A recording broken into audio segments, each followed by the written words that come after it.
Kembali lagi di Cerita Cinta Channel. Jangan lupa like, comment, and subscribe ya. Terima kasih. Hana, Evan mendekat pada Hana yang tengah duduk di sisi pembaringan dalam posisi telungkup memeluk kedua lututnya. Evan berjongkok. Ia mengulurkan tangan mengusap rambut panjang yang sedikit berantakan, lalu mengusap turun ke bahu. Hana, panggilnya lembut sekali lagi. Kali ini Hana mendongakkan kepala meskipun pencahayaan meredup karena hanya satu lampu yang menyala, namun Evan dapat melihat mata Hana yang sembab dan memerah. Juga bulu matanya masih tampak basah oleh sisa air mata. "Mau apa kau?" lirih Hana. Tatapannya seolah ingin melumat Evan. "Untuk apa kau kemari?" "Tenang dulu, Hana. Aku kemari untuk menjemputmu. Ayo, kita pulang. Anak-anak membutuhkanmu." "Aku tidak mau ikut denganmu lagi. Aku sudah sangat lelah." "Aku tahu, Hana, kau lelah, tapi semua tidak akan selesai dengan cara seperti ini. Ayolah, kita pulang dan bicara dengan kepala dingin." "Pulang kemana? Aku tidak ada tempat untuk pulang." Hana menyeka air mata yang baru saja lolos di ujung matanya. "Tolong pergilah," teriaknya ketika Evan masih berada di hadapannya. Kesabaran Evan pun seolah diuji. "Hana, apa sebenarnya yang kau inginkan? Beritahu aku. Apa kau pikir pergi dari rumah bisa menyelesaikan masalahmu? Kau tidak bisa memikirkan dirimu sendiri. Kau egois dan sangat keras kepala." Mendengar ucapan Evan, Hana bangkit. Ia mendorong Evan hingga mundur beberapa langkah. Detik itu juga air matanya jatuh tak tertahan hingga menyisakan suara sesegukan. "Kau bilang aku keras kepala dan egois. Hinaan dan cacian kalian semualah yang menjadikanku sekeras ini. Kau menuntutku bersikap dewasa saat kau telah menjatuhkanku ke dalam kubangan lumpur, dan seluruh dunia tertawa untuk itu. Apa kau sadar, kaulah yang membuatku dihina karena hamil tanpa suami. Kau yang membuat semua orang menuduhku sebagai wanita penggoda yang memiliki anak-anak dari hasil hubungan gelap." Ia berapi-api meluapkan segala emosi, amarah, kekecewaan, kesedihan, dan sakit yang selama ini mengendap laksana gunung berapi yang siap memuntahkan lahar yang seakan sanggup melahap apapun. Evan tersadar. Ia berusaha meraih tubuhnya, memeluk, namun Hana menepis dengan kasar. "Sekarang kau datang menawarkan pertanggungjawaban. Apa yang akan kau berikan padaku setelah semua penghinaan yang kuterima selama ini? Apa kau bisa membersihkan Hana Cabrera yang sudah terlanjur kau kotori? Apa kau bisa membungkam mulut semua orang? Aku wanita miskin dan tidak punya apa-apa. Berbeda denganmu, kau berasal dari keluarga terhormat. Kau orang terkaya di Amasya. Jika bukan karena aku merayumu, kau tidak akan melirikku sampai punya anak dari wanita murahan sepertiku. Bisakah kau hilangkan semua penilaian buruk itu dari pikiran semua orang? Bahkan sekarang pelayan di rumahmu menilai akulah yang merayumu sampai hadir Sky dan Star. Lalu bagaimana kau akan membersihkan lumpur yang sudah terlanjur mengotoriku? Bagaimana?" Evan terdiam. Cairan bening mulai menggenang di bola matanya tatkala Hana meluapkan segala beban berat yang ia pikul seorang diri dalam tangis. "Kau tetap tidak akan bisa walaupun kau menghabiskan seluruh hartamu, karena kau sendirilah orang yang sudah menjadikanku wanita murahan malam itu. Kau yang mengawali semuanya." Evan terhenyak, sesak hingga merasa tak mampu memikul rasa bersalah. "Aku sangat lelah. Apa aku tidak punya hak untuk lelah dengan semua hinaan itu? Kau dan mereka menuntutku bersikap dewasa, kan? Katakan, aku harus apa? Aku tidak memiliki kekuatan lagi untuk bertahan." Lirih Hana menahan isak tangis. Evan meraih tubuh Hana, membenamkan tubuh lelah itu ke dalam pelukannya. Meskipun berkali-kali Hana berusaha mendorongnya, namun pelukan Evan begitu erat hingga tak memberinya ruang untuk melepaskan diri. "Sayang, dengarkan aku minta maaf, semua ini salahku, bukan salahmu, dan mereka tidak tahu yang sebenarnya.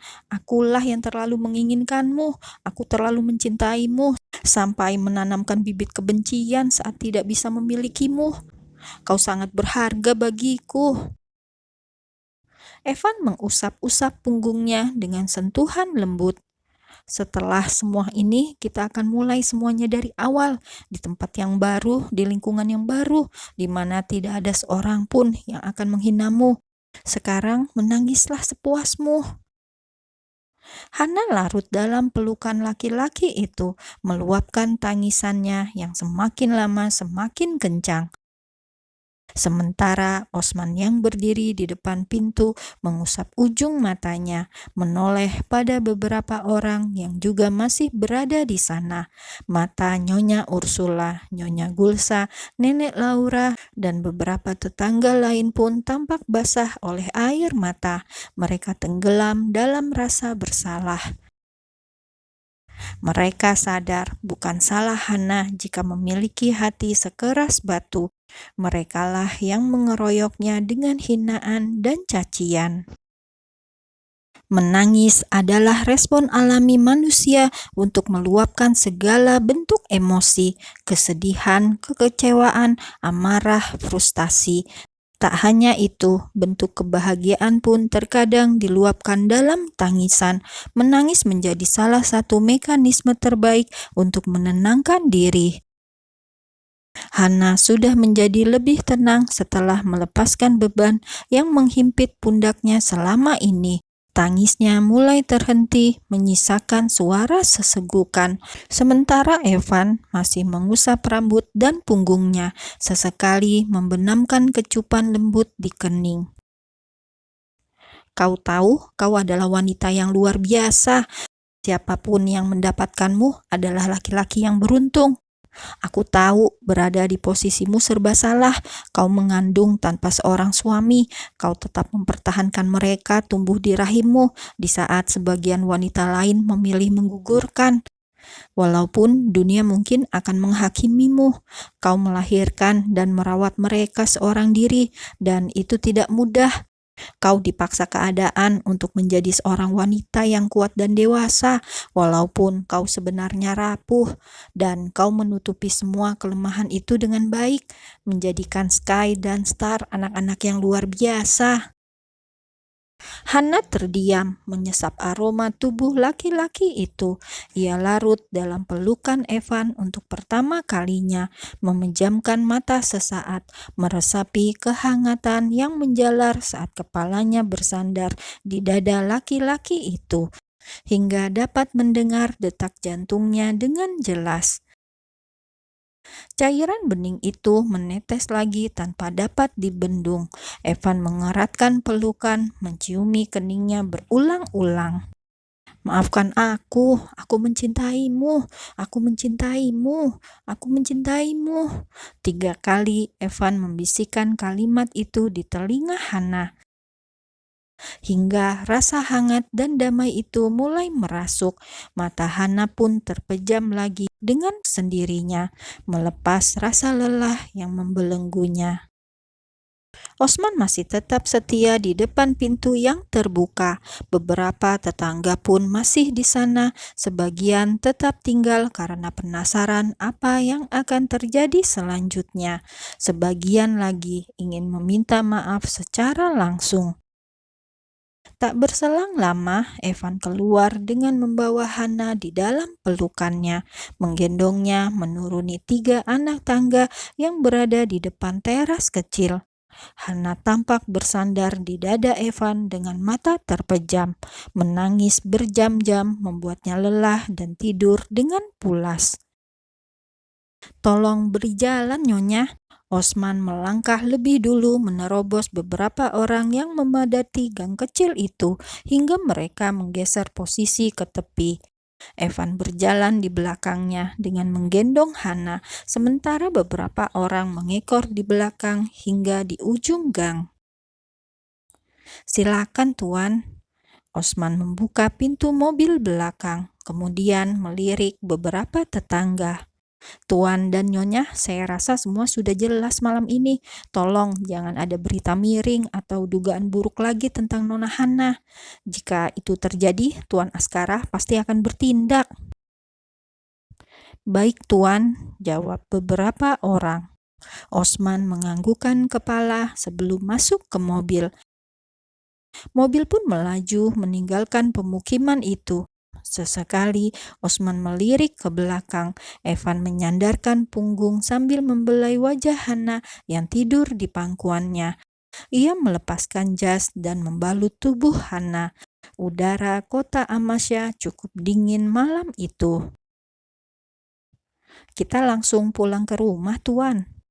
Evan terdiam beberapa saat seperti sedang memikirkan sesuatu, lalu menjawab, "Jangan."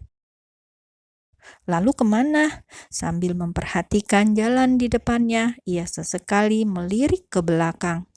"Cari sebuah villa yang bersih dan nyaman dengan fasilitas lengkap. Sebelum Hana kembali ke rumah, mungkin kau perlu mendisiplinkan para pelayan." "Baik, Tuan, saya akan membereskan masalah ini secepatnya." Osman menepikan mobil, mengeluarkan ponsel dari saku jas, menghubungi seseorang. "Siapkan sebuah villa eksklusif untuk Tuan Askara." "Ya, sekarang juga. Terima kasih."